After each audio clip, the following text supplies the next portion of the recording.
All right, guys, welcome back. Boots Come in Pairs at BCIP Baseball Podcast. It's playoff time. They're full swing.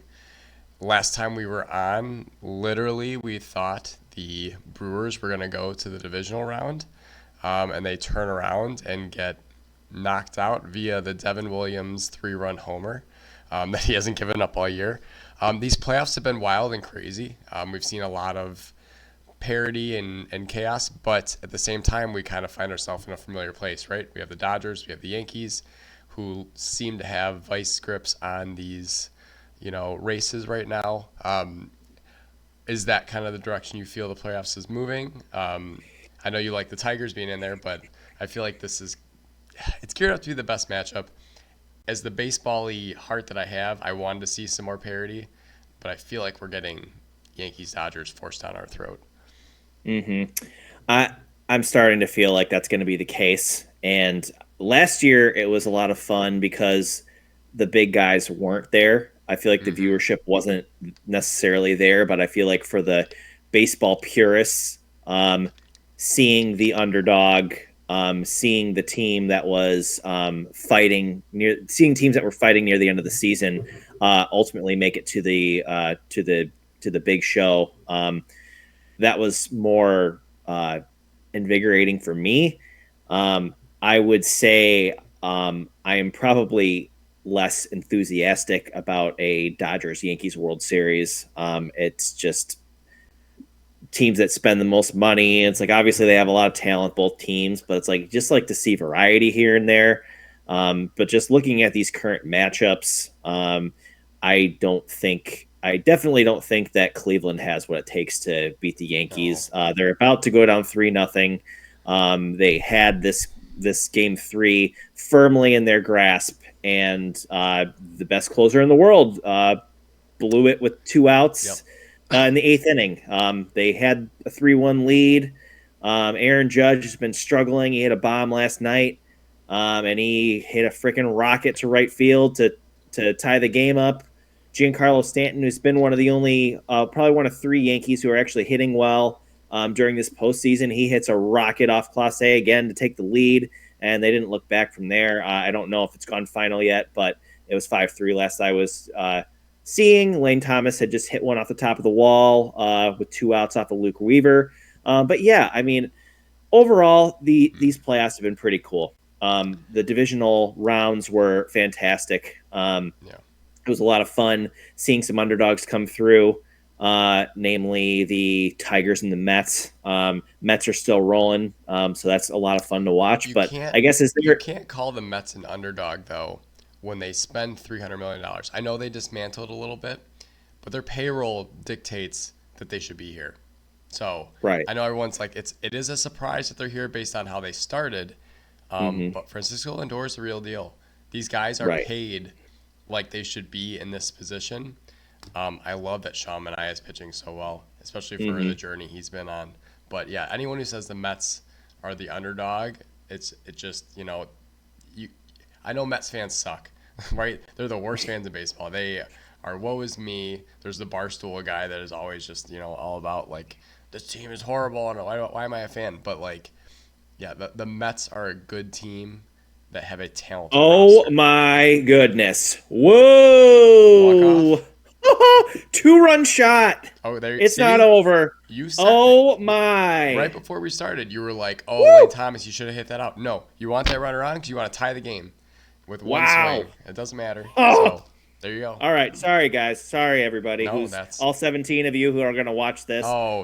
Pity. Gotta keep our finger on the pulse here, even when we're live. Have to do it. Yes. Mr. Noel just hit a freaking bomb off of a guy who's been locked down this entire playoffs. You can go down, as we know, though, because was it 20 years ago today was the Dave Roberts steal game. We know you can go down 3-0 and still win a series, do we not? However, you don't want to. So 2-1 is much better than 3-0, especially if you're the Guardians. So good for them. Add to the chaos. But I think back to your point on Clase, his numbers say he should be dominant in the postseason too. And the comparison is Mariano Rivera. The difference is Mariano Rivera didn't let up runs until 2004, after he had already won multiple World Series. So, Yeah. not that this is a black eye for Class A, but you've been called upon, and you have a 9 ERA in the postseason right now, and that's not great. Your team needs you, and you're letting up runs. So, again, he's a really good closer. But kind of how we were alluding to earlier, you want that dude back there, which you thought Class A was. He's never been in this position in his life, though.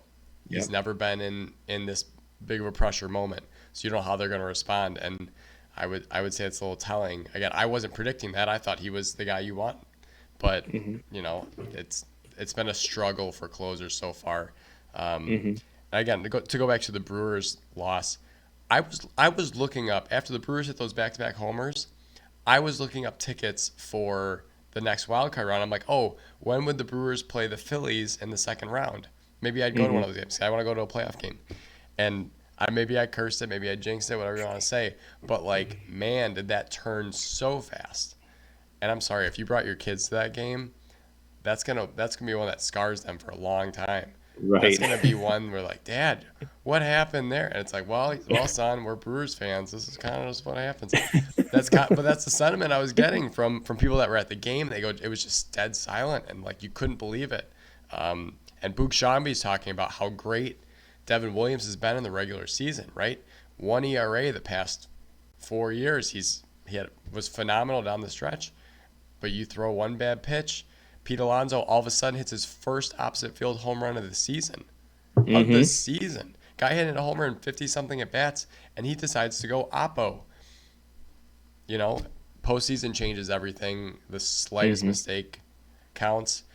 When that changeup's going 87 instead of 85, maybe it's more hittable. He was maybe a little more juiced up. It's crazy what postseason baseball does. So that's why we love this time of year. Right. So I guess, we're already in the championship series. How much have you been watching and paying attention? I unfortunately have been a little bit more busy, so I'm box score watching. I'm catching highlights when I can. I'm watching games. I don't have cable, so trying to download the game or find the game is somewhat hard at times. I'm lucky that the Yankees and Indians game tonight was on HBO Max, so I was able to watch that live for most of the game. I guess when it comes to these series, I guess what impressed you about the divisional series and even in the championship series right now? Has there been anything that's jumped off the page to you? Certain players or certain teams that showed resilience? What are your thoughts? There's two things that jump off the page to me, and both are bad, not necessarily good things. The Phillies, again, for the second consecutive year, not able to get to that next round, not able to get to the World Series with the roster they have, kind of just doesn't make a lot of sense. Aaron Nola wasn't good, but just the Phillies as a whole, disappointing, I would say. The second one, and this one is one that I had talked about going into the season, even when you take a guy from a team that doesn't play in even August and put him in this situation. Shohei Ohtani has struggled in the postseason. He's had some moments. He hit a leadoff homer tonight, but that makes him 1 for 22 in the postseason with nobody on base. He's 1 for 22, and that's a solo homer tonight. And that's your leadoff hitter. From your $700 million free agent, and this is what I was talking about with. And again, he's 6 for 10 with runners in scoring position. Okay, that's great, but it's just baffling to see, again, the best hitter in baseball struggle. But it's that thing with what does postseason baseball do to you? It's different.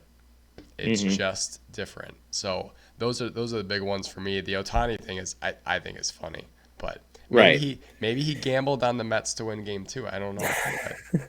Well, adding to the Ohtani thing, and even just the Dodgers in general, their big boppers aren't really hitting well at all. They're driving in runs, they're scoring runs, but going into this game, Ohtani was in the 225s. Mookie Betts is hitting about 200. Teoscar Hernandez is about 200. Will Smith is hitting under 150. You've really had Max Muncy is really killing the ball. He's over 1,000 OPS. Tommy Edmonds hitting in the 300s. Yeah. Kike Hernandez is hitting in the 300s. And then Freddie Freeman, who is not playing tonight because of that lingering injury that he's been dealing with. Yeah. He's hitting about 260. But really, I mean, they've been scoring in bunches.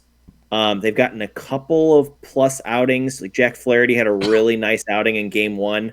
But their bullpen has been ridiculous. Like they have 6 guys in their bullpen who haven't given up a run yet. That's crazy. And that's the only reason that they're in this, because their starting pitching is not there. It's not good. Like Bueller, Rocker Bueller, and you're doing bullpen games. It's crazy. Right. You're right. Where's their with all those arms? I mean, Yamo threw a really nice game to close it out against the Padres. He out-dueled Yu Darvish, who threw a great game himself. I feel like the Padres thought they were going to win. The Padres had their best guy on the mound. With the way that they had been scoring, with the way that Yamamoto had been pitching before, I thought they were probably fairly confident that they were going to have no problem winning that game. But the Yamamoto was able to get through 5 unscathed. Darvish made 2 mistakes the whole game, and that bullpen was just able to close it out. So, I mean, you just got to, even when your stars aren't aligning, if you can find ways to produce, if you can find a way to push runs across the plate like you have to do in those big games, like you can navigate around a potential weakness, like starting pitching not being able to go several innings, and really using your bullpen as an extension of the starting rotation. And when you have 6 guys in your rotation who haven't given up a run yet through almost 2 full series, like that's pretty impressive. That's what you need, especially in this day and age of baseball where starters don't go deep into games.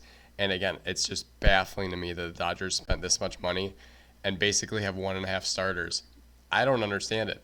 And I'm not an advocate for the bullpen game at all. I hope it blows up in their face, but it's worked multiple times for them already. But isn't baseball funny how the best player on the Dodgers right now is Kike Hernandez, who was a throwaway guy that they've had before, that was in Boston, that they're like, oh, we don't need him anymore. And, the most hilarious guy on the planet looking at – I don't like the Dodgers at all. He's just out of this world. But the fact that he's looking around, he knew what he was going to do. He's smug about it. He's like, are we live? Are we live? What makes this team so special? Because we don't give a F word on live TV. They didn't even have time to censor it. It was so funny. He smiles at the reporter and walks away, and just it was so comical. Again, I wanted the Padres to win, but that was worth it. I have it saved on my phone. It's probably not on the internet, but it's on my phone, so I can share with the world. It's the Cody Ross thing when he won MVP. Baseball is so funny. You cannot predict that Kike Hernandez is going to be your most valuable player from the division round and possibly the championship round. It's just baseball is a goofy game, and sometimes October just does that to some people. But yeah, the emergence of Kike Hernandez is awesome. That's why you watch baseball at this time of year. Right. And the thing is, like, he's been there before. Like, he's been with very good teams. Like, he was on really good Red Sox teams as well and been an important player. Like, he's a Swiss Army knife. Like, he can start pretty much anywhere on the diamond and be a plus defender. And then again, he can hit. He knows how to play this game. He's been doing it long enough. All in all, he is a Dodger. Like, that's just what he is. Like, that's where his come up came from. He excels with this organization. He'll always be, I don't think he'll ever have to pay for a drink in that town ever, or a meal. He's just that kind of guy. And yeah, you need that. Granted, Is it the best example to set for young kids? No, but to me, it's like, man, this Oh, guy's free. He's showing passion. He's showing emotion. It's like, okay, he well, told you maybe he doesn't care. So, he doesn't care. they don't He's give. about winning, Yeah. and that's the guy. That's the guy that you want. Like athletes Yeah. are not role models. They're not like, and people have been vocal about that. Yeah. But to me, like the passion and just like he was in the moment and he knew exactly what he was going to do and he did it. So Yeah. And he's backing it up with his game. He's hitting big homers. right, You're right. He's playing good defensive baseball. So everything he's doing is what you want out of your team. It's just funny that's coming from a guy who's probably making closer to league minimum than right, your $700 million free agent signing. So right. just funny how that goes. Hmm. They announced some of the Gold Gloves this week, or Gold Glove candidates. Um, Hmm. we don't have full scope of it, but we know who's not in there, who is our Gold Glover, Nico Horner. Hmm. Um, what was your sense so far with that report coming out? I know you got more of the data on there. Yeah. So, looking at the list initially, they all. I feel like the first thing that people do is like, all right, well, who got snubbed? Like who's not there who should be? And I don't think you fully um, understand it until some stats are thrown out, and you can really. They're more analytical. They're more all encompassing. They used to say that the Gold Glove was kind of I don't want to say it's a hitter's award, but it's like, okay, well, this guy plays okay defense, but he's a better hitter than this guy. I feel like with the advancement of these metrics and there's more data collected, you need to focus more on looking at these stats and using them to quantify like who deserves to be there and who doesn't. So, just looking at basic stuff, we'll bring up the Nico Horner I guess, topic. He won the Gold Glove last year, and there was nothing that he didn't do this year that would have kept him off the finalist list. He ultimately was kept off the finalist list. You have Bryce Terang, you have Ketel Marte, and you have Bryson Stott. All three of those guys are in the top four second basemen in the National League when it comes to the different metrics, the def metric, outs above average, defensive, WAR, UZR, like all the range, all the stuff, right? Um, I was looking at a snub list and Nico Horner was on the snub list and they brought up some of his stats and in four of the major defensive metric categories, Nico Horner was first and he is not three of like there's a list of like five or six categories, but three very important ones. Nico was the best, and Yeah. he's not on this list.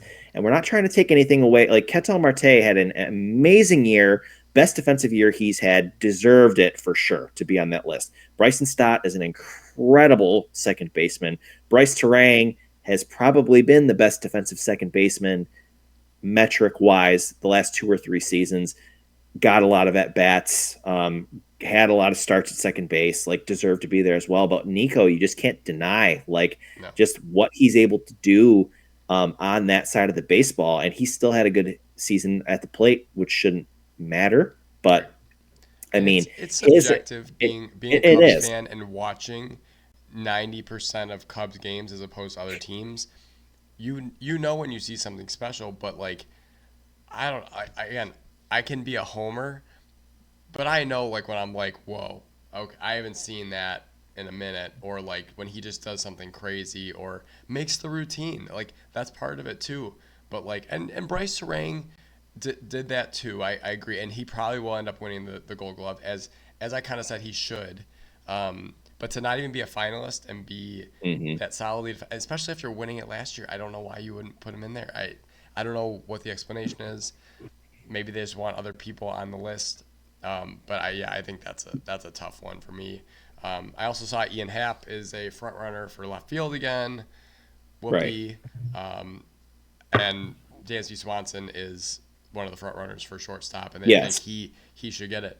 Honestly, Dansby yeah, since Dansby May he was should phenomenal. Dansby look taking a deeper dive into his Yes, stats again. I mean, the biggest thing for him is just I mean, he doesn't make mistakes. That's the thing that would hurt him is not being able to get to as many balls but he still gets to everything. Yeah. He was right at the top of the list. I don't think there's any way that he loses this. Yeah. There's just not a way. Yeah.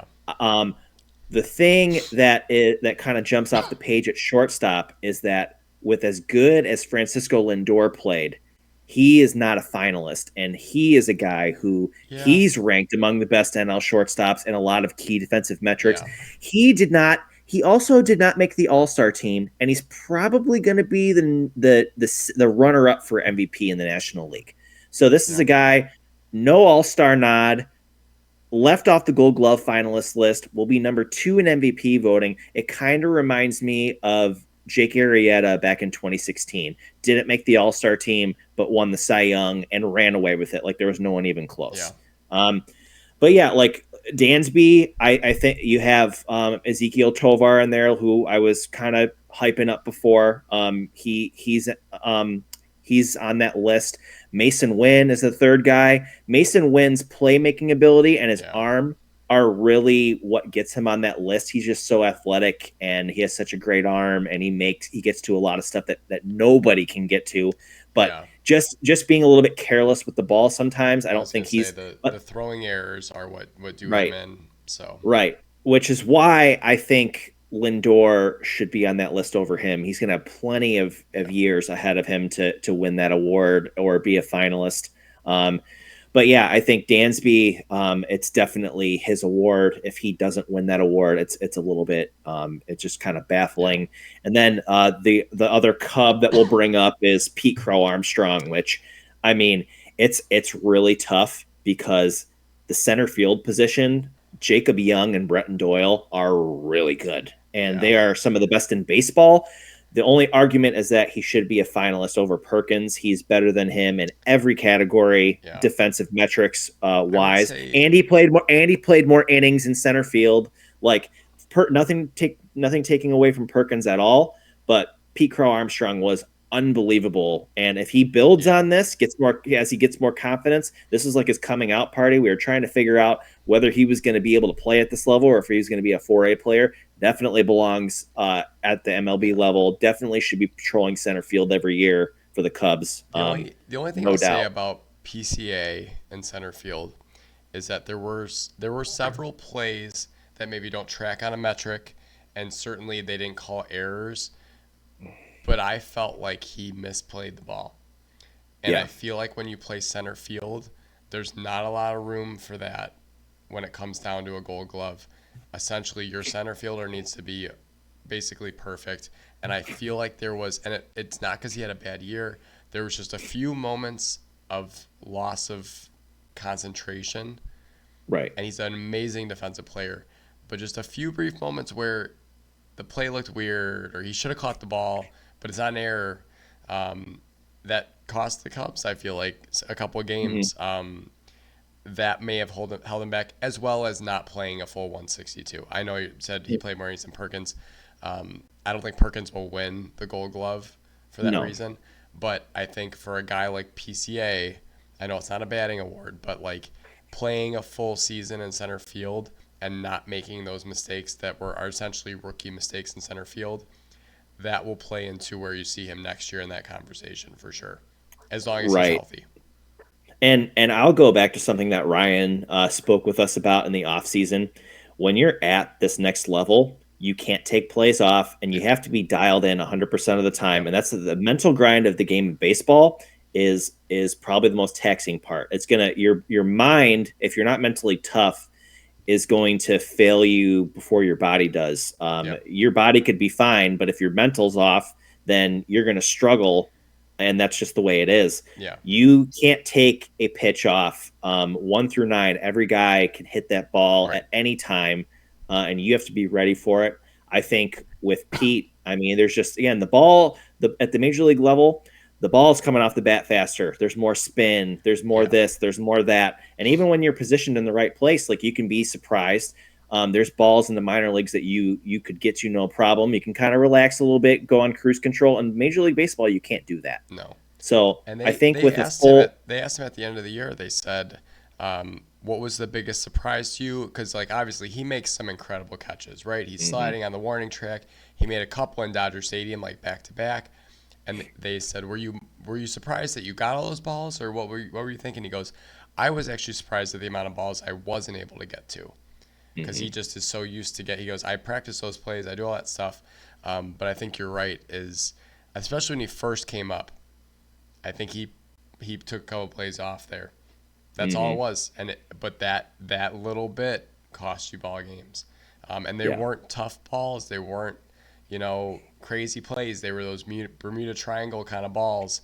But you're the quarterback out in center field, and he's confident. He's a confident guy. He knows he can get it all. But when you're playing next to Cody Bellinger and Ian Happ, you don't always think you have that ball, right? Do I need to Right. give way? Do I need to let them take it? So I think next year you see a more confident. He's a confident guy, but you see a more confident center fielder, major league Right. center fielder out of Right. BCA, and most likely a Gold Glover if he plays Right. all And 162. just the mindset that, like, I understand that I'm playing with two Gold Glove caliber outfielders, Yeah. guys who've won the award before, but it's Mhm. like, this is my ball and I'm gonna go get it. So yeah, I think that's the Cubs have a lot of really Yeah. solid defensive players, and I hope that it carries over into next season. Do you Um, have first base Gold Glove finalists? Not that I yeah, think Michael Busch should be in there, but I'm just right, curious who is. right. So you have Matt Olson, you have Christian Walker, Hmm. and I don't think the other Should guy's be Pete Freddie Freeman. Alonso, Yeah, the Peter. picking Oh, according machine. according according to that list we saw, it's not Pete Alonso, but Really? it should be. Um, the thing that Brandon is referring to everybody who's listening, Pete Alonso had something like a 93% pick rate. Yep. So 93% of the balls that were in the dirt where he had to pick it, he was coming up with the play, which is like elite, remarkable. No one led baseball by far, saved his infield a lot of errors. Bryce Harper is the other third baseman or first baseman.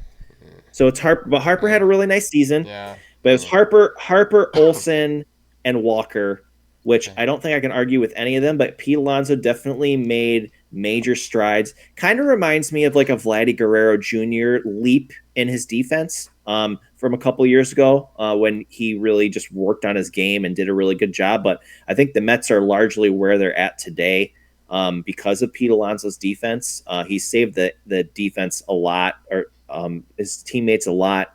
Not that they have scrubs out there. I mean, you got Frankie and No, but Vientos you and need Jose, but you need a you strong need guy that over guy. there, and I feel like it's a position that's underappreciated. Like you don't really realize people don't really realize how much the first baseman saves people, uh, keeps team can kill a rally Yeah.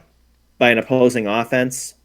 Cleveland wins 7-5, 2-run Woo! homer in the 10th.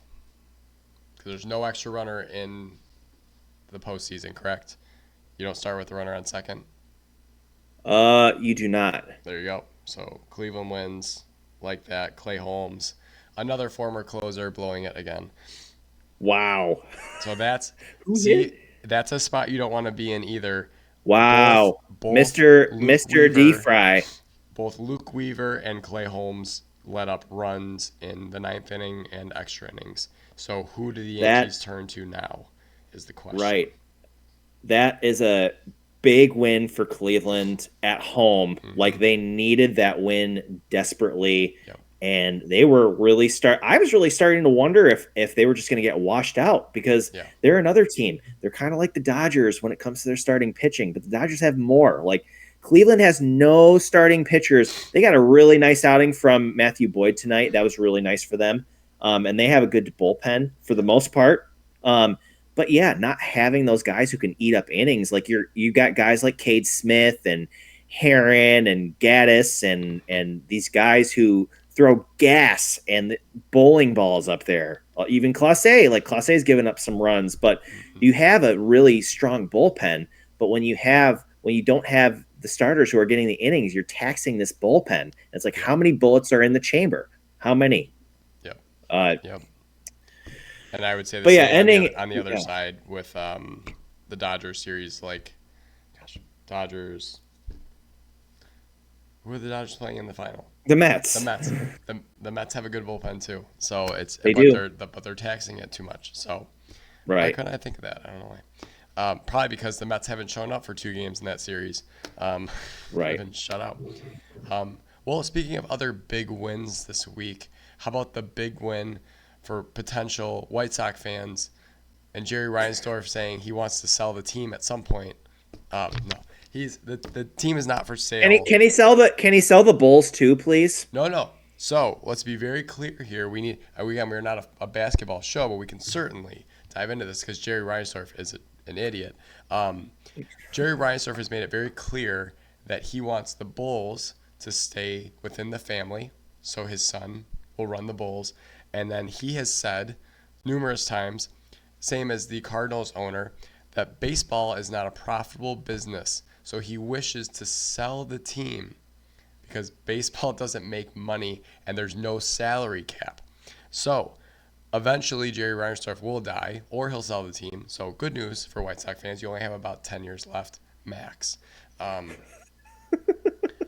Jerry Reinsdorf purchased. Is he gonna choke on an Italian sausage or something? You can only hope. I don't wish it on anybody, but it's just ridiculous that this guy is owning a baseball team. I'm not a White Sox fan. I don't know why I get so worked up about it. I just don't like when people mess around with their teams like Oakland. I don't like that. And to sit there and act like it's not profitable. Jerry Reinsdorf bought the White Sox for $19 million in 1981. He's going to get offers, and he's had offers for between $2 and $4 billion. He's going to profit. What's the percentage on that? A lot. It's a lot. 200% return. Don't tell me there's no money in baseball, Jerry. You want some money? Sell the team. You're also 89 years old. What are you going to do with $4 billion? Michael Reinsdorf doesn't need it. If he's going to have the Bulls sell out every game. All you have to do is have Lonzo Ball play 4 minutes and it sells out the United Center, right? Right. Like, it's maddening to watch and listen to this guy talk about baseball and want so much control. There was a guy on from the media today that used to cover the White Sox before they got rid of the old regime, and he used to butt heads with Jerry Reinsdorf after they used to be buddy-buddy, and it's like they'd butt heads because he would write the truth. Like, hey, this team is not performing. This team is not built to win. And Jerry Reinsdorf would get mad about it. And Was it? So I think, is it Jason Benetti? Yes. Who yeah, he went to the Tigers, and he's having like the time of his life over there. I'm pretty sure he's a Tiger media guy or an announcer now. Jason Benetti is one of the best baseball voices.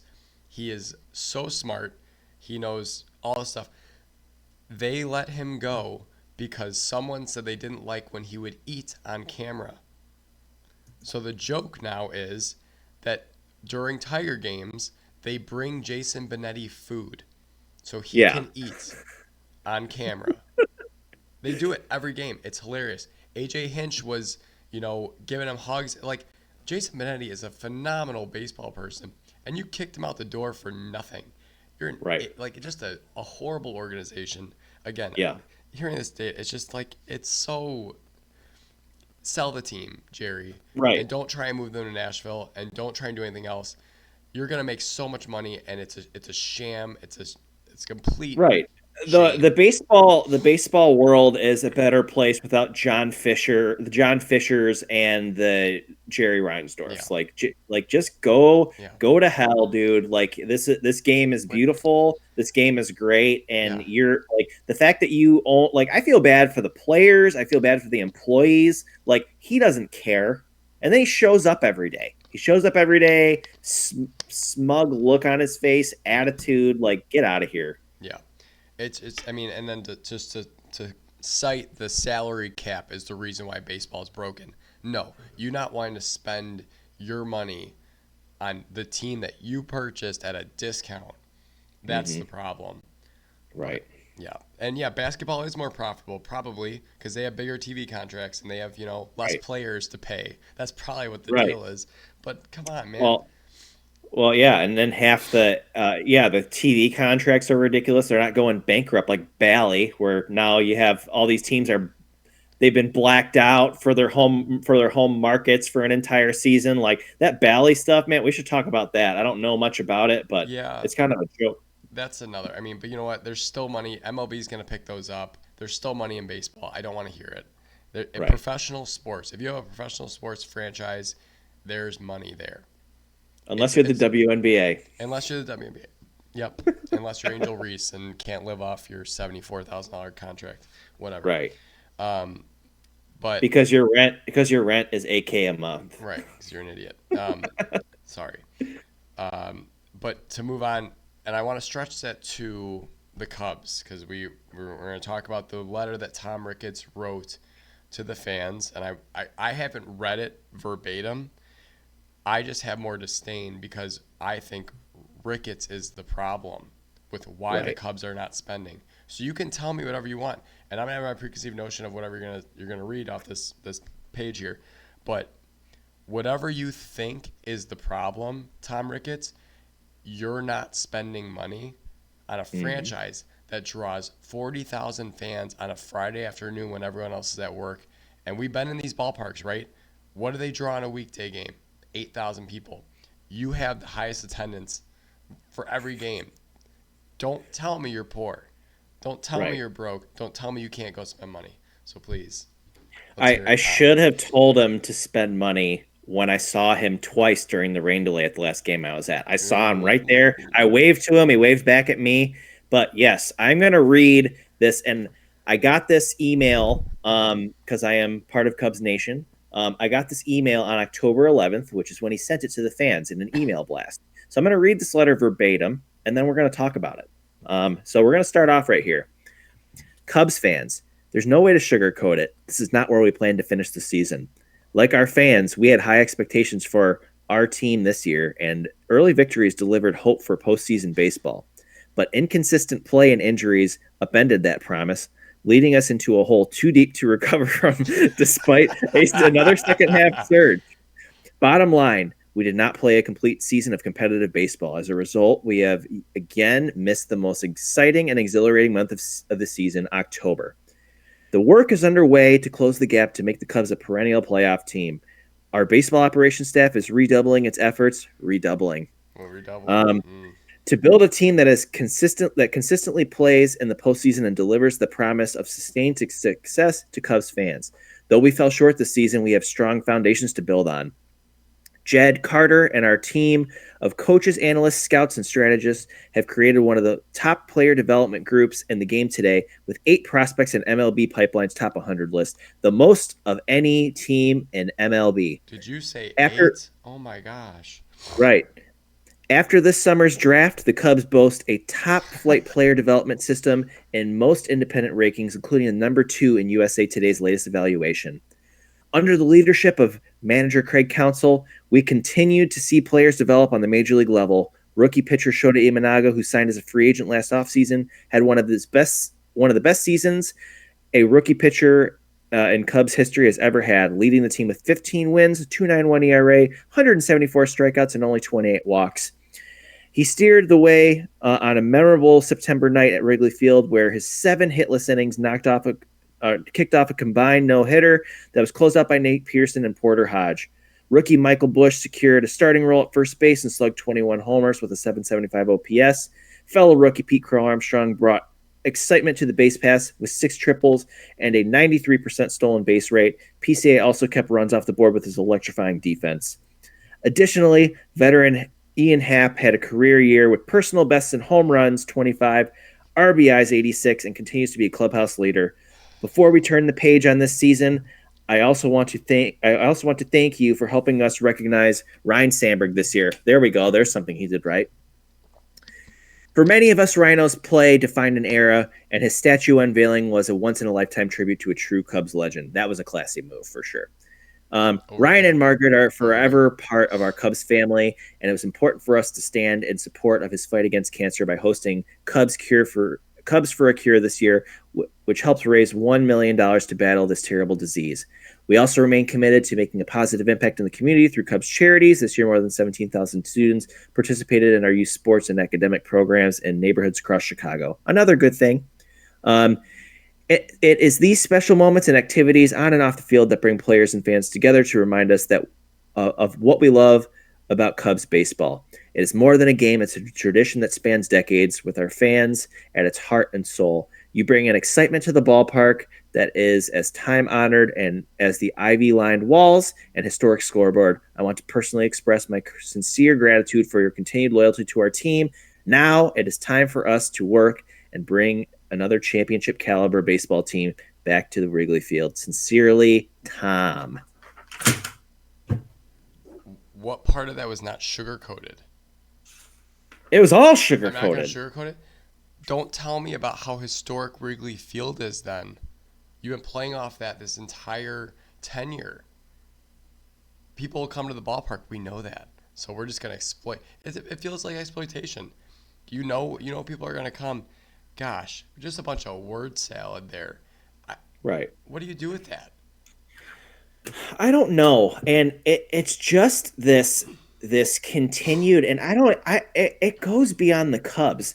I saw this list a couple months ago that broke down like the major sports cities, like major sports in the major sports cities, all-time record across basketball, football, baseball, like all the big sports.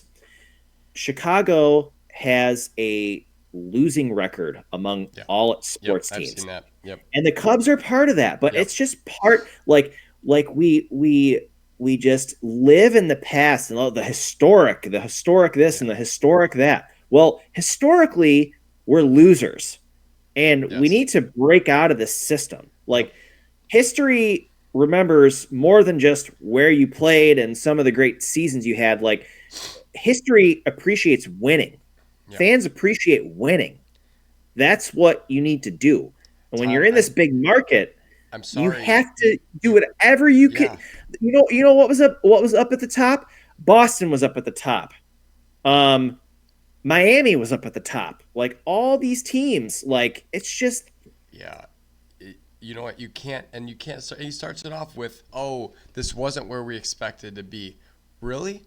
Because I'm pretty sure you brought in Hector Neris to be your closer, and basically slop the same roster out there that went the exact same record as last year, and you finished in the exact same place you started at.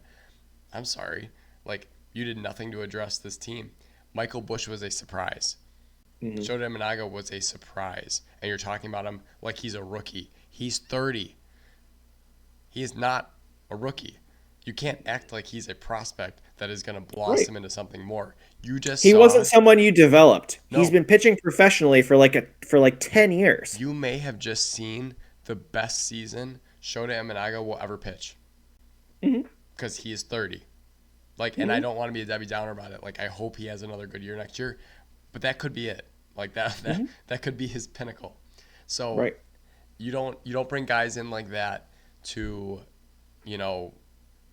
go through the motions for a year.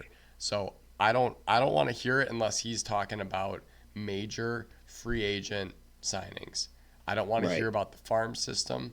I don't want to hear about player development, because you know what? Those 8 top prospects are not going to be playing in Chicago next year. They're going to be playing in Tennessee or Iowa or wherever the hell single A is, South Bend. That's where those guys play. They do not reside in Chicago. They're not going to make an impact on your roster. So until you want to step up to the plate with the Yankees and Dodgers, which we may see in the World Series, or the Rangers who won the World Series last year, that's what it takes to win. And if you're not willing to do that, you're doing what you've done for the past, you're right, in Chicago, the last 100 years, which is lose. Tired of missing the playoffs, Ricketts? Well, you're tired of missing the playoff revenue. Let's be honest. That's what you're really missing here.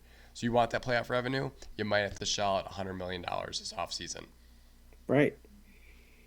That's Juan Soto's available. So Juan Soto. Oh, Juan Soto is going to get $600 million from somebody. Yeah. I think the best that they can hope to do, they need to turn some of those AAA prospects, which most of them are. Most of those top 8 are in AAA. They're not single A guys. They're like double A, AAA guys who played a full season at AAA.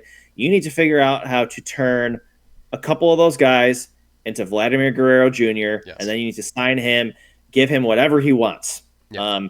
That's a start. You need to sign Corbin Burns. Give him whatever he wants. You need to sign probably Max Fried as well. Give him whatever he wants. Yep. 2 or 3 top relievers. Give them whatever they want. Like, this needs to be this next year. They need to be in the championship series if we want to take anything seriously. That's where they need to be, and they have enough core players to do that, and there's enough additions that can be made to do that. So yeah, until the biggest victim of that letter is Craig Counsell. To lump him in and act like he's part of this rebuilding process.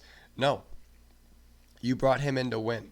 You brought him in to be a winning manager on a winning team, and you gave him a bunch of ducks to do nothing with. And it's just like he expressed it. He goes, "Hey, if we want to get better, this is gonna hurt, right?" Those were his words. And Ricketts is like, "No, we're building for the future." No, you need to blow part of that up. Right. Sacrifice. And he's already started. I mean, you had very likable guys, coaches, and Mike Napoli and Willie Harris. They're gone. Like, he is cleaning house.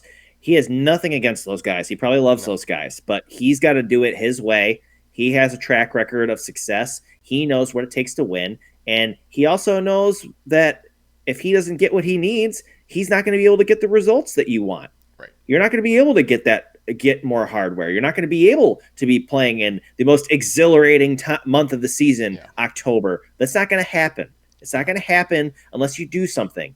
And they can't go into this season with the same roster. We said it last season, and he did it anyways. But you cannot do it again. Like, they need to win the division. They need to be in the championship series at least. They need to be playing very meaningful games in mid to late October next year. Otherwise, heads are going to roll. And I don't know who, like, it has to start with the president and the GM. Like, that's who it has to start with if they don't do anything. It's one thing if you take a swing at it and it doesn't work, okay, you reevaluate for the next year. But they are not even stepping up to the plate. They are literally acting like they are a small market team that needs to build through the draft and build through prospects. That is not true. You are the third largest market in the country. I think the Cubs are like 8th or 9th on spending. You don't have to be first. You should at least be third. Match your market. At least top 5. But you're not, and it's just it's and it's like you'd rather them take the risk and it not pan out than to not do anything at all. At least step up to the table. Like we were just talking about the Mets. The Mets have been a huge disappointment for the last 5 years. They've done a lot of spending and not a lot of winning. But guess what? They're there now. They're only a couple games away from winning the World Series or playing in the World Series. All those Red Sox teams where, like, I'm thinking of like signing Carl Crawford. That was huge. That was a huge signing. Huge deal. Yeah. Pablo Sandoval, huge signing. All these big names. And guess what? Those 2 guys, they came in overweight. They didn't pan out. But if you're the Red Sox, like this guy is the most electric guy in baseball. Like, you're not going to not sign Carl Crawford. This guy's been killing you for years. And then they got the opportunity to sign him, and he didn't do anything. But he came in overweight, and he came in flat, but they did it. You know what the difference is? We're sitting here almost 10 years later now from 2016, where the Red Sox had 04, 07, 13, 18. 18. And you're sitting here with one. And you're out of your window. And you've made no transition to the next one. When you don't keep taking bites of the apple, you have no chance to win. Right, and the Red Sox did it. The Red Sox did it with different guys. They did. It was essentially 2 eras. You had the first era and then the second era, but they just kept redeveloping. It's like, okay, well, we got our prospects, and then we got these big guys that we signed. Like, that's just the way that you do it. And there's no one model that works. Like, and I would say of those years, 2018 was a little bit random. Right. But when you have a pedigree of winning, like kind of like the Astros, like this year. That was a shock that the Astros got eliminated. But when you have a pedigree of winning, the second you're in the playoffs, all of a sudden you're a threat to win the whole thing. Right. So when the Red Sox won in 18, it's like, well, we didn't really think they had much to win, but they're there. And Nate Eovaldi Right. pitched his mind out, and they Right. won.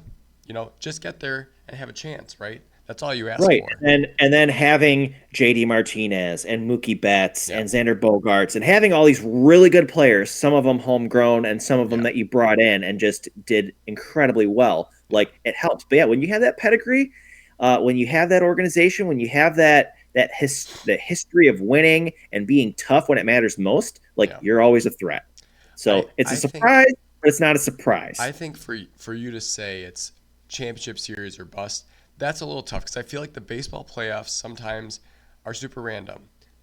If you're a team like Baltimore or Philly, the last 2 years that have not done well in the playoffs, you have a really good team.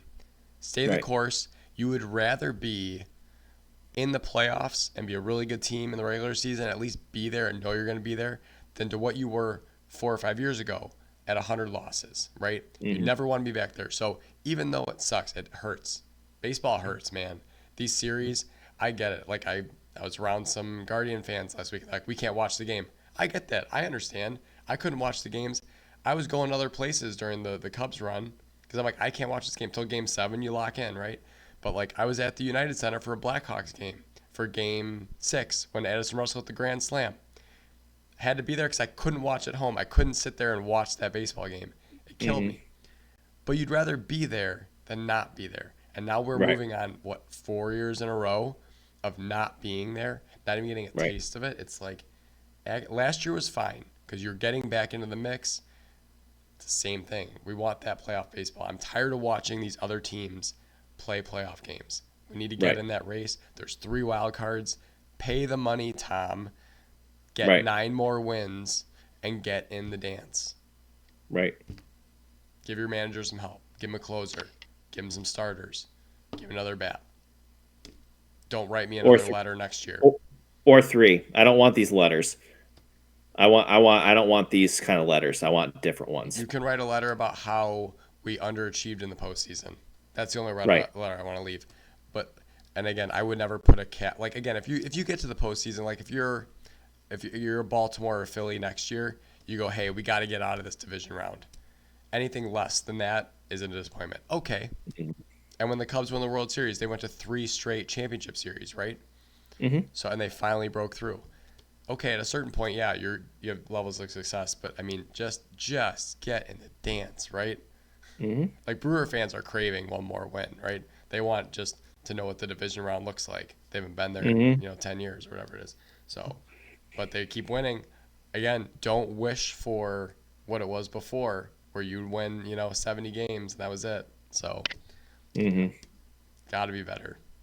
Got to be better. Maybe I am more Gotta, fired about the Cubs and the White Sox, but I still think Jerry Reinsdorf is a schmuck. he is, and he always will be. Well, we'll see how this pans out. Again, the Guardians won their game. We can do a quick score on the Mets game. It is 3-2 last I checked, 3-2 and it in is the still fourth. 3-2. At least the Mets have scored a run tonight.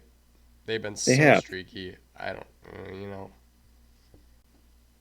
there's just a lot a little bit. It's crazy. Vientos is probably the only person named for the Mets, but we will continue to watch. Probably by the next time we're talking, we will be in the World Series, or maybe wrapping up the World Series. We'll see where we're at. But playoff baseball is fun. We want to be a part of it. Hopefully next year we are not reading an angry Tom Ricketts letter again. But Right. until next time, Boost Coming Pairs. Take it easy. Peace, y'all.